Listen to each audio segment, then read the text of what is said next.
Sa aspekta nekoga ko je nominovan i nekoga ko je sa ponosom dobio ovu plaketu, mogu da kažem da je prva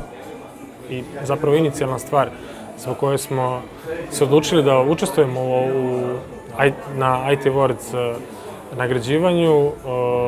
upravo izuzetno transparentan i nesvakidašnji način nominacije koji je podrazumevao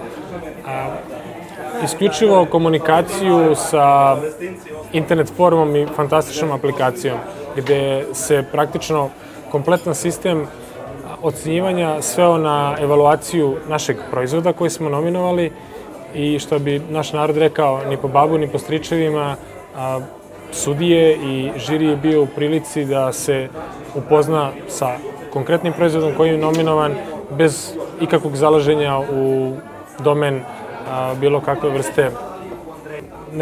neke pozadinske priče vezane za konkretno mene lično ili za kompaniju. Ovo je isključivo bilo vezano za proizvod i iz tog razloga ova nagrada nam je još i draža.